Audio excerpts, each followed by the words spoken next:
Halo teman-teman, selamat datang di podcast Setan dengan gua Nathan lagi yang sebagai host di podcast ini. Apa kabar kalian semua?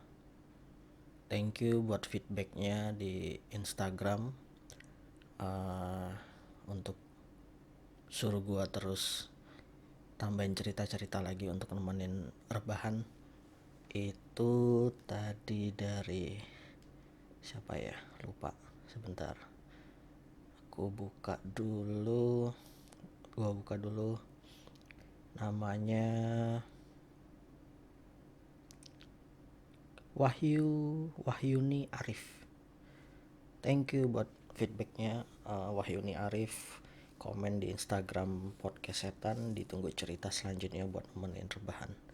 Ya, gua akan pasti terus belajar konsisten untuk kasih cerita-cerita baru, baik itu cerita dari kalian atau cerita gue pribadi yang gue alamin, baik langsung atau secara tidak langsung. Sebelum itu, gimana kabar teman-teman semua di luar sana yang lagi dengerin? I hope you guys stay healthy. Kita dijauhkan dari virus corona ini. Kemarin gue lihat berita hari ini itu kalau nggak salah yang sembuh tuh seluruh Indonesia 600 sekian orang, terus yang wafat itu 400 sekian. Iya kalau nggak salah ya 400 atau 500 ya. Pokoknya tuh selisihnya sekarang statistiknya itu sudah lebih banyak yang oke nih. Yang sembuh 607 kasus, yang meninggal atau wafat itu 520. Ini alhamdulillah ya, statistik kita walaupun secara terkonfirmasi kasusnya banyak 5.900 sekian, tapi yang sembuhnya ini udah mulai melampaui dari yang meninggal. Ya, that's good news untuk kita semua. Semoga kita bisa tetap kuat ngelewatin masa-masa sulit ini. Ini bukan masa-masa sulit 1-2 orang ya, kayak seluruh dunia nih. Seluruh dunia sedang mengalami masa-masa yang sangat sulit, mau dari sisi kesehatan, ekonomi, negara, apapun lah. Ya semoga kita tetap bisa mengambil sisi positifnya. Dan kalau kita nggak terlalu banyak ngerti tentang ini, lebih baik diem aja, atau kita lebih baik ngebantu orang aja sih menurut gue.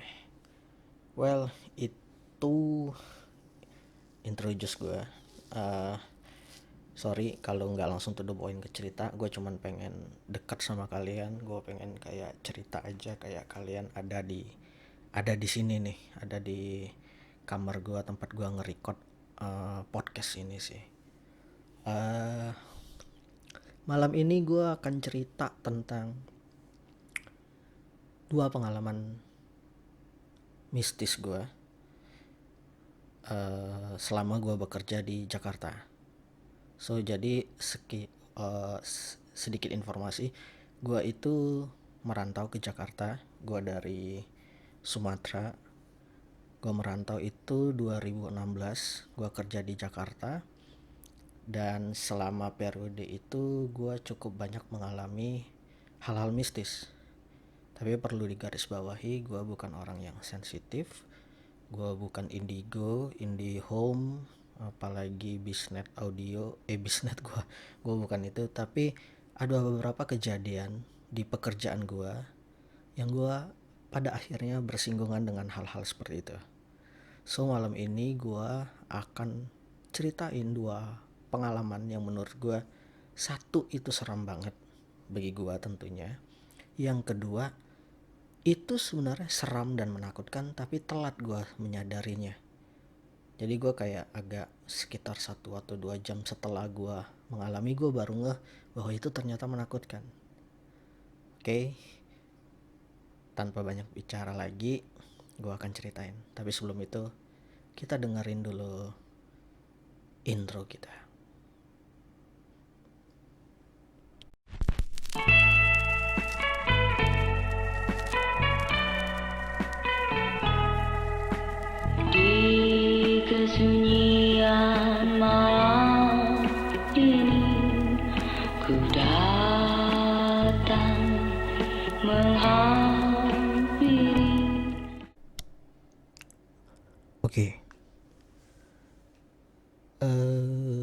cerita yang pertama gue kasih judul apa ya, suara misterius di kamar mandi, itu kali judulnya. So tadi di awal gue udah bilang bahwa gue baru di Jakarta. Gue baru merantau ke Jakarta itu 2016. Gue akan cerita sedikit awal ya tentang tahun gue ke Jakarta dan gue kerja di mana supaya kita relate ya kejadian demi kejadian ini, karena gue mengalaminya di tempat pekerjaan gue. Oke, tapi dengan singkat dan gue efektifkan atau efisienkan lah supaya teman-teman gak terlalu pusing untuk nalarnya. Oke, so 2016 gue tepatnya bulan September gue datang ke Jakarta. Gue diterima kerja di salah satu rental lighting untuk event-event konser, wedding, corporate event, dan segala macam lah yang menyangkut tentang kebutuhan lighting panggung. Gue diterima di salah satu perusahaan rental lighting di Jakarta, dan tempat perusahaan gue bekerja ini bekerja sama dengan salah satu venue yang bisa dibilang itu menjadi tempat berlangsungnya konser atau event corporate, function room lah ya gitu bisa disebut, function hall itu di salah satu mall yang ada di daerah Kuningan. Di daerah Kuningan kan banyak tuh mall. Nah, di mall ini di lantai 3-nya itu ada function hall. Jadi function hall ini bekerja sama dengan perusahaan gua. So setiap event yang diadakan di function hall ini atau di venue ini kita sebut akan memakai atau menyewa lighting gua. Seperti itulah singkat ceritanya. 2016 September gua masuk. Kemudian gua tentunya sebagai anak yang sedang training atau probation, gua dikenalkan salah satu senior di perusahaan gua. Sebut aja siapa ya, Mas A lah. Mas A ini sebagai supervisor di venue tersebut, perwakilan dari perusahaan gua. So gua disuruh direktur gua untuk belajar selama 3 bulan dengan Mas A ini. Kemudian singkat cerita gue berkenalan, gue sering ke event atau gue juga suka ke lapangan segala macam. Nah yang perlu kalian tahu, loadingan untuk setup lighting itu biasanya malam. Venue itu mengizinkan biasanya untuk orang setup itu, kru setup itu sekitar jam 10 malam ke atas atau jam 12 ke atas. Itu rata-rata semua peraturan venue, mau di indoor maupun di outdoor, rata-rata tuh seperti itu. So di bulan pertama berjalan seperti biasa, tidak ada hal-hal ganjil atau apapun, walaupun jam kerja gue seperti musang ya. Jadi pagi hari gue tidur, malam subuh gue baru kerja. Di bulan kedua, Mas A ini antara iseng atau dia cuma nakut-nakutin gue. Dia bilang, "Nathan, hati-hati lo ya sama toilet di lantai 4." Oke, oh ya, jadi aku gambarin venue ini di lantai 3 mall. Kemudian lantai 4-nya itu ada, jadi function hall ini ada 2 lantai. Lantai 3 dan lantai 4. Nah, kemudian si Mas A bilang, "Hati-hati ya. Ada toilet yang lumayan seram. Untuk dimasuki kalau malam." Sementara kan kita loadingannya malam ya. Tapi gue nggak gubris waktu itu. Gue biasa aja. Nah itu anggaplah itu kalau nggak salah bulan kedua setelah gue kerja deh. Bulan ketiga berjalan, bulan keempat berjalan, nggak ada apa-apa. Gue biasa datang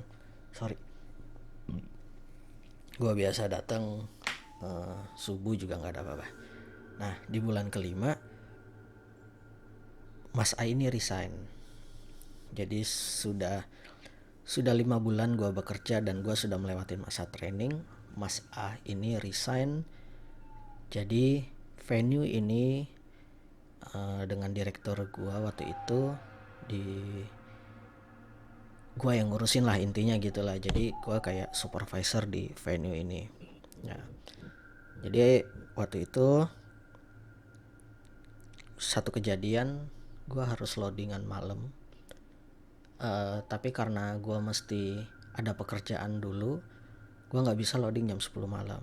Tapi tim bisa, tim sudah masuk loading jam 10 malam. Gue baru datang itu jam 1 lewat. Jam 1 gue lewat dan sebelum gue naik ke lantai 3 venue tersebut, gue makan dulu di bawah.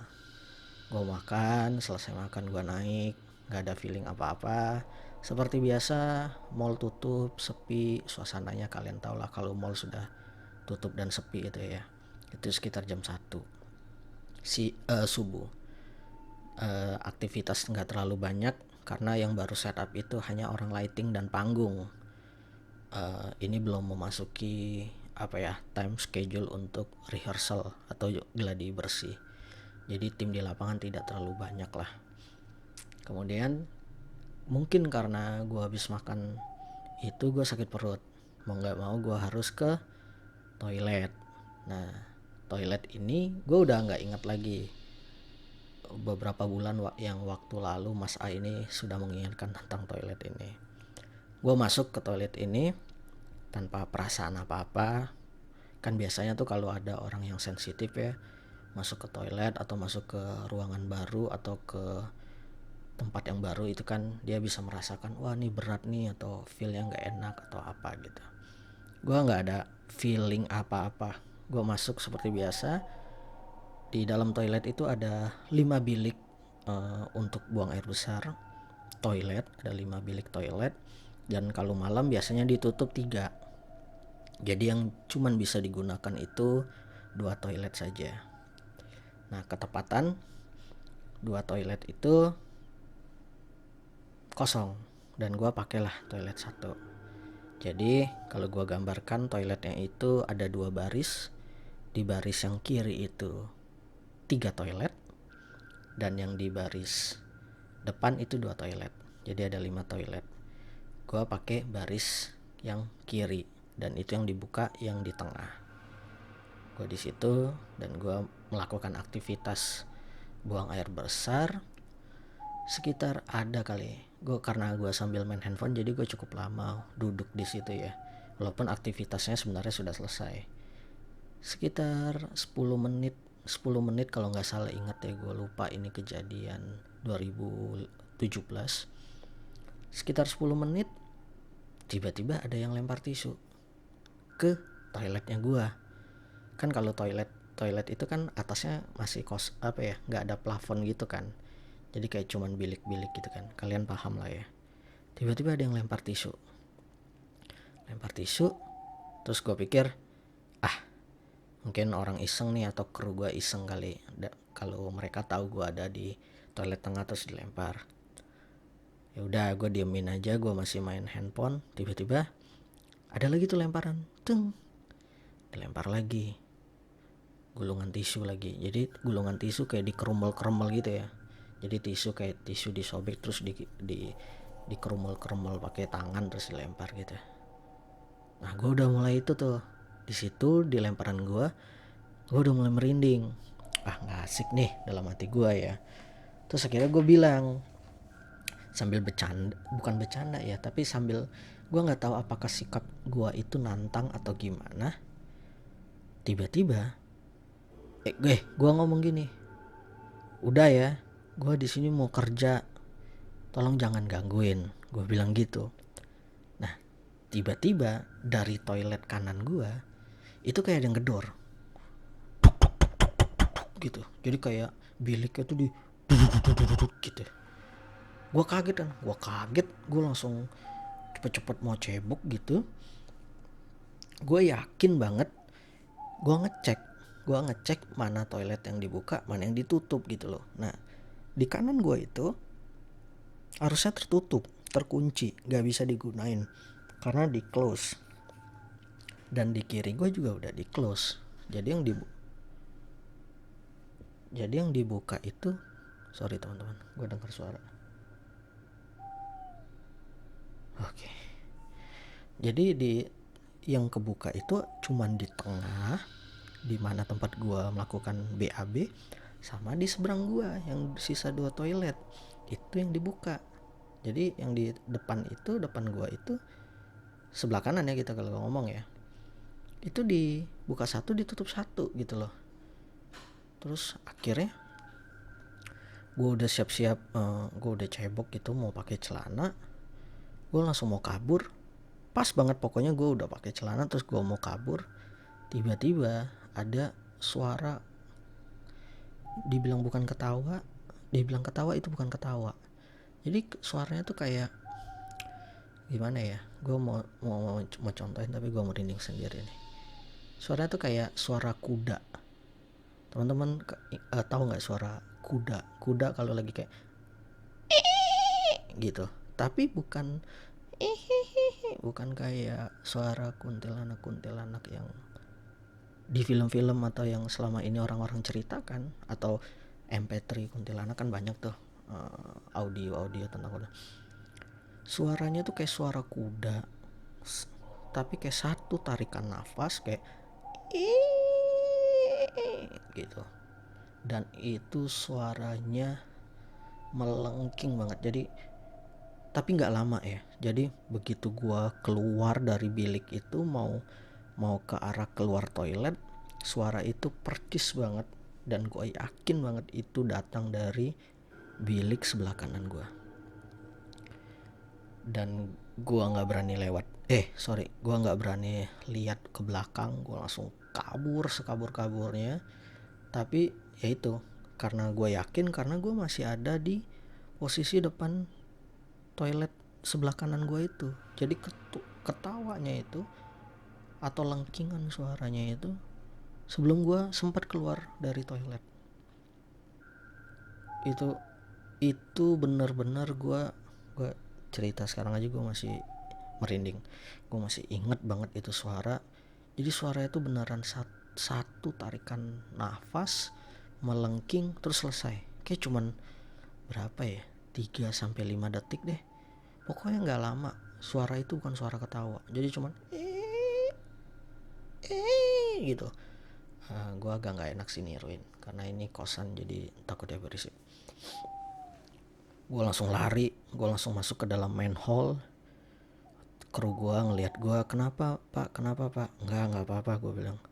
Terus akhirnya gue udah nenangin diri, gue udah narik napas, gue minta temenin mereka turun ke bawah dengan alasan gue ajak ngopi dulu. Yuk istirahat, yuk ngopi yuk.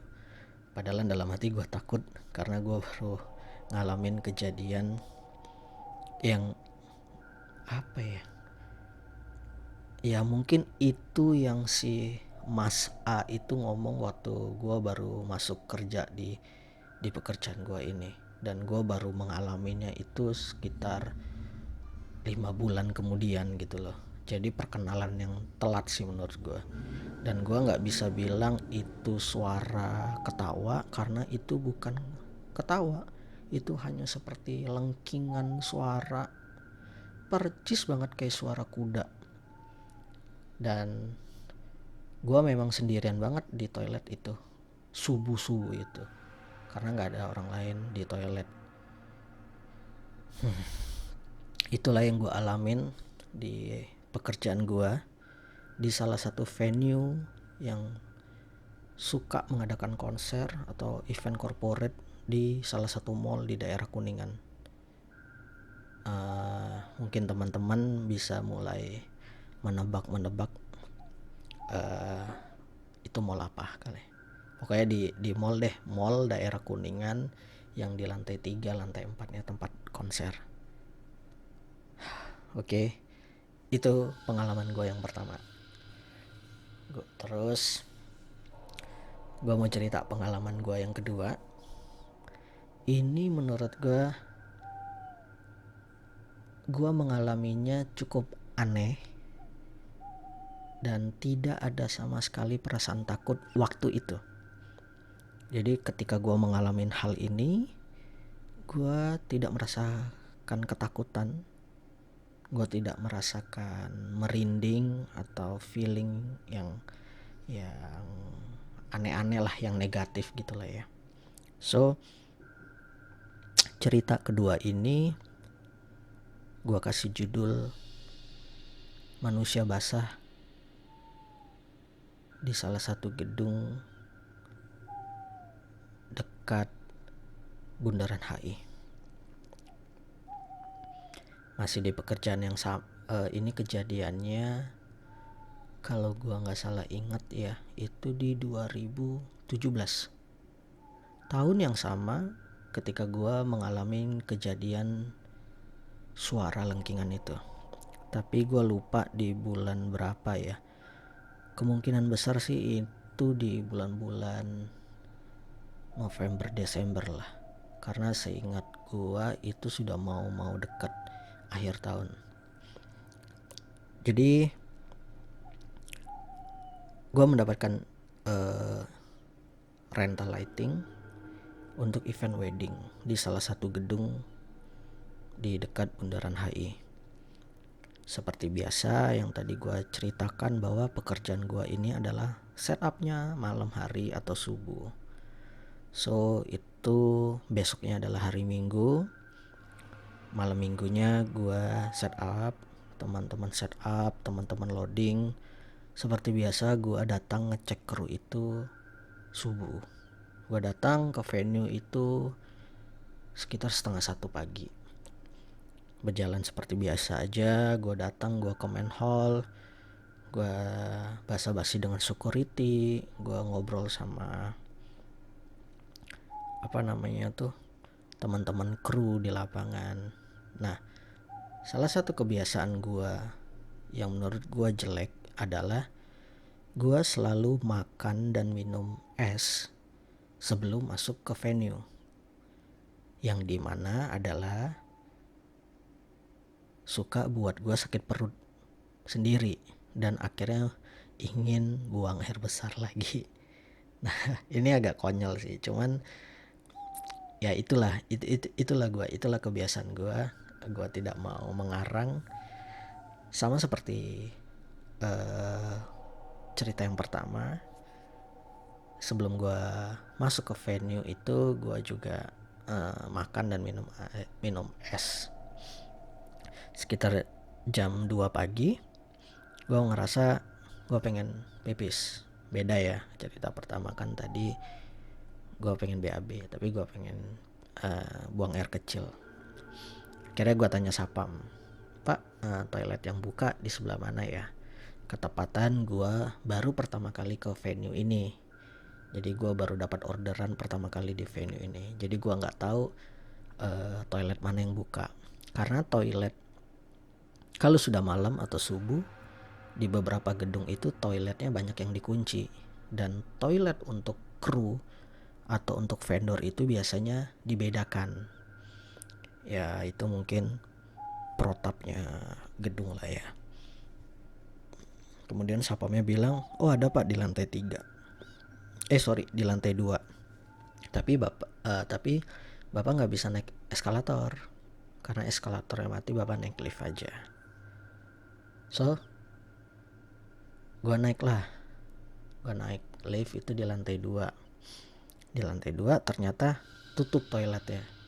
Sama sekali nggak ada perasaan aneh, perasaan merinding, walaupun koridor perkantorannya namanya kalau di gedung itu kan banyak kantor-kantor ya, itu udah mati lampu, gelap gitu dan remang-remang. Nggak ada kejadian apa-apa. Gue turun lagi ke lantai G. Terus gue tanya, "Pak, itu toilet lantai 2 tutup tuh." "Oh gitu." Mungkin dalam hati gue, aduh nih siapa minta duit kopi kali ya, jadi ngerjain gue, karena gue vendor pertama, biasa, itu hal biasa di lapangan kan. Terus dia bilang, "Oh ya udah Pak, di lantai 9 aja." "Beneran buka kan ya Pak?" Dia bilang, "Oh iya buka kok Pak." So gue naik lah ke lift lagi. Gue naik ke lift, berjalan seperti biasanya, tidak ada kejadian apa-apa. Nyampe gue di lantai 9, gue melewatin koridor lorong perkantoran yang sepi dan gelap itu. Akhirnya gue menemukan toiletnya dan gue buang air kecil. Sama sekali tidak ada kejadian apa-apa. Gue pun tidak merinding, gue pun tidak ketakutan karena situasinya gelap. Begitu gue balik ke lift untuk turun ke lantai G, ke lantai ground, gue mencet lantai G. Kemudian lift gue berhenti di lantai 7. Lift gue berhenti di lantai 7, tiba-tiba datang seorang bapak-bapak, tapi itu orang asing. Gue nggak bisa bilang itu orang Tiongkok atau orang Jepang, tapi kalau gue boleh nebak itu sepertinya orang Jepang. Pakaiannya rapi, pakai jas lengkap seperti orang-orang kantor lah ya, eksekutif itu. Pakai jas, pakai dasi, bawa apa sih, tas apa ya, tas jinjing gitu lah ya, bukan backpack ya, tapi tas jinjing. Ya kayak itulah eksekutif kalian bisa bayangin lah ya. Mungkin umurnya kalau gua tebak ini sekitar 40 sampai 50 lah. Udah cukup tua. Kelihatannya seperti orang Jepang, tapi basah. Seluruh tubuhnya tuh basah. Jadi kayak apa ya? Kayak orang habis kecemplung gitu loh.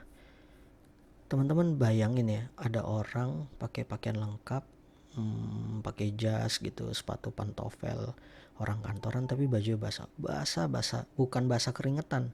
Kalau basah keringetan kan agak beda ya. Ini basah lepek. Jadi dia masuk tanpa menyapa, dan gue juga cuek.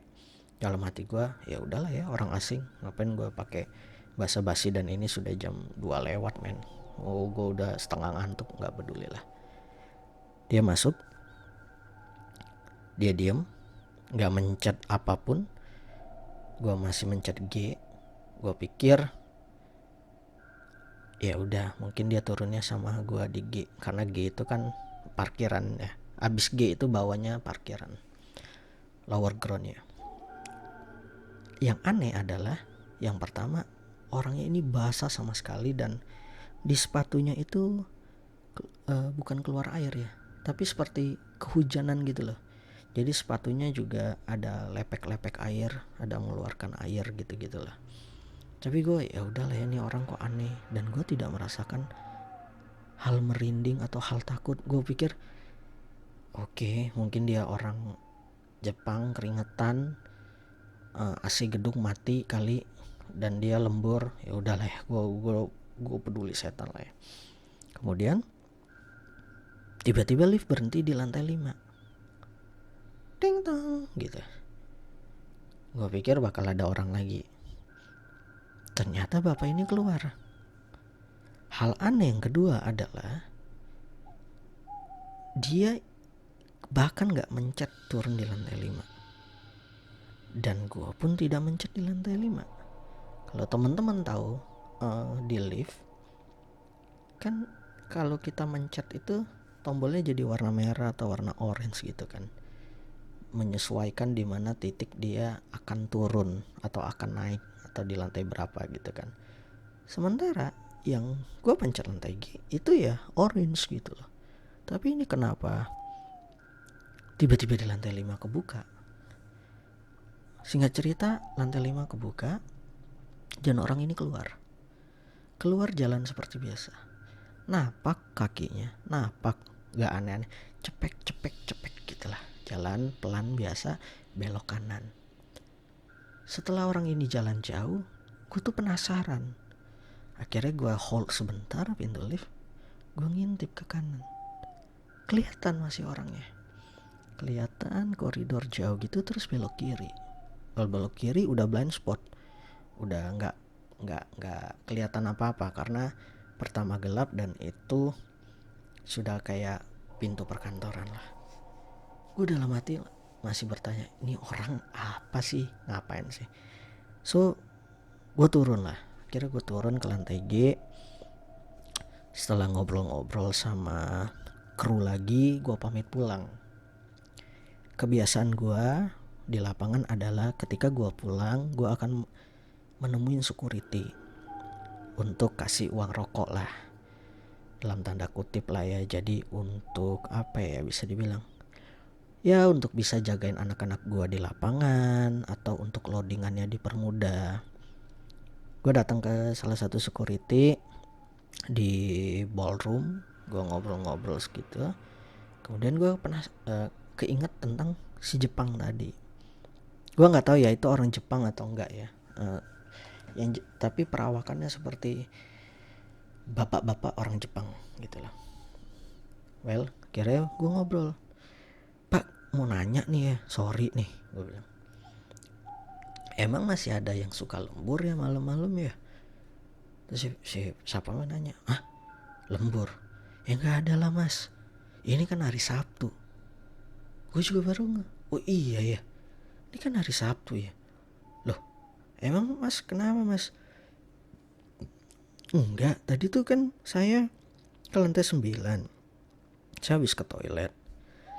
Terus di lantai 7 ada bapak-bapak nih masuk ke dalam lift lengkap pakai pakaian jas, kayak kantoran lah. Tapi anehnya tuh orang basah banget mas, basah sebasah-basahnya kayak habis diguyur hujan gitu loh. Nah terus, dan aneh kedua adalah di lantai 5 dia turun. Dalam hati saya pikir oh orang lembur nih kali nih, orang asing lembur, dan saya cuek aja. Nggak ada aneh-aneh mas, maksudnya saya juga pikir ya udahlah ya, orang peduli setan lah ya, maksudnya urusan orang, karena orang asing saya juga nggak negur.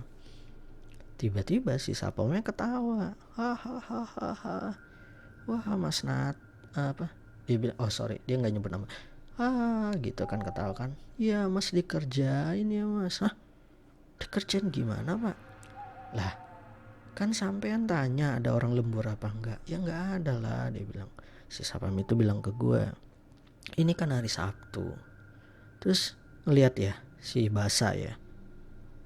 Hah, si Basa? Iya, orang Basa pakai pakaian lengkap, naik dari lantai 9 turun di naik dari lantai 7 turun di lantai 5. Iya, napak kan kakinya mas, kata satpam. Napak pak. Makanya saya pikir itu, saya juga nggak ada takut-takutnya, nggak ada perasaan yang gimana ya, saya pikir orang aja. Terus si satpamnya cerita, punten mas, dia bilang, ini saya kasih tahu sampean, tapi semoga sampean nggak kapok ya, dia bilang. Jadi itu adalah, bisa kami bilang adalah arwah. Hah?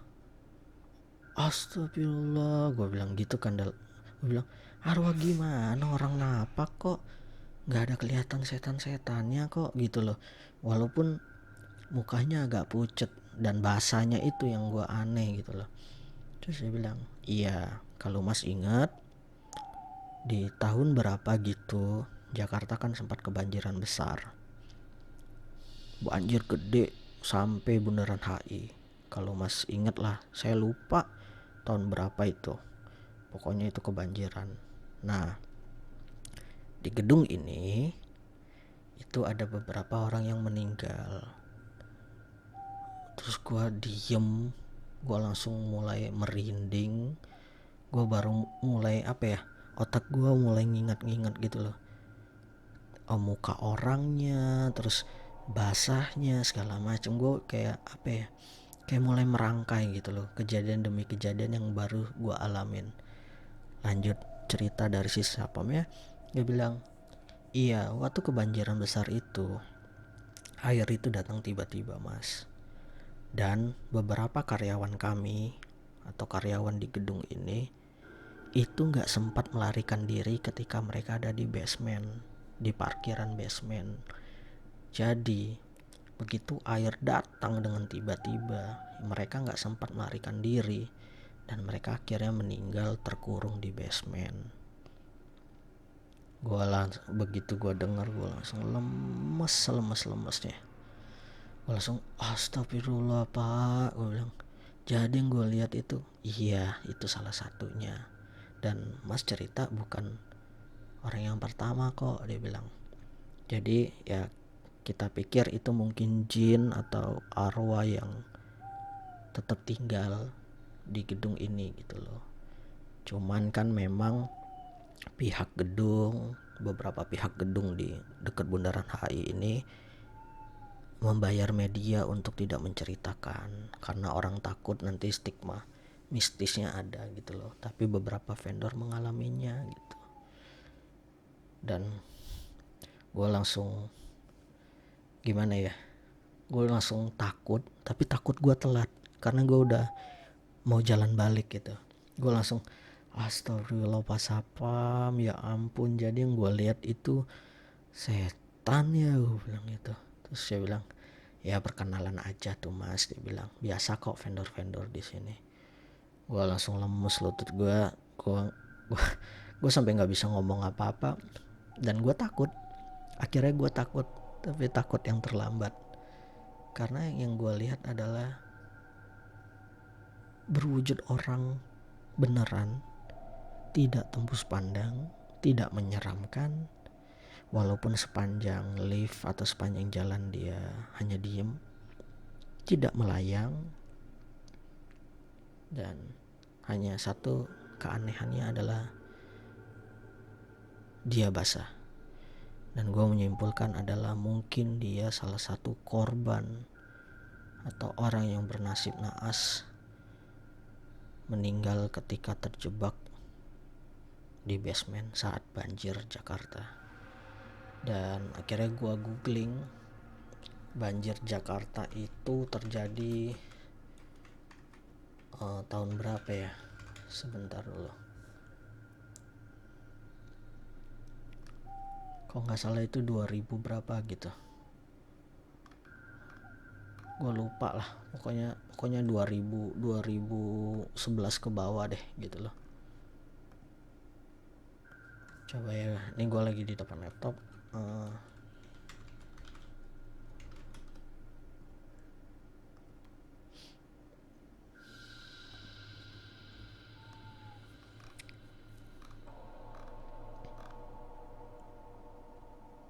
2013. Ups, bukan. Iya, 2013.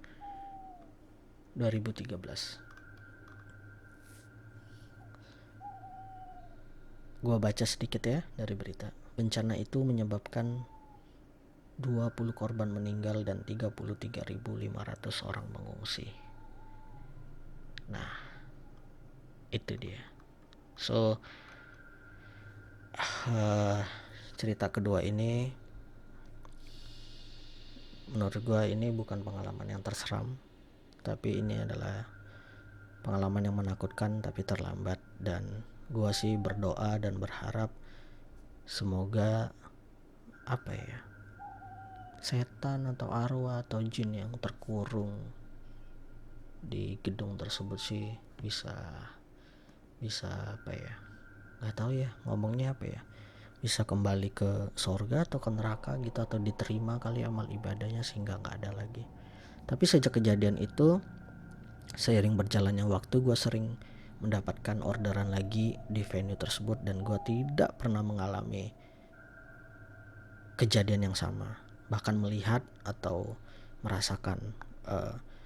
Walaupun gue sebenarnya juga tidak pernah ke lantai 9 itu lagi, karena gue mulai memperbaiki kebiasaan gue untuk tidak makan di tengah malam dan tidak minum es di tengah malam, supaya mengurangi kebiasaan gue yang menyebabkan gue ke toilet venue yang sudah gelap di subuh hari.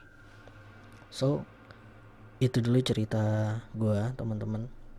Masih ada pengalaman lainnya yang gue alamin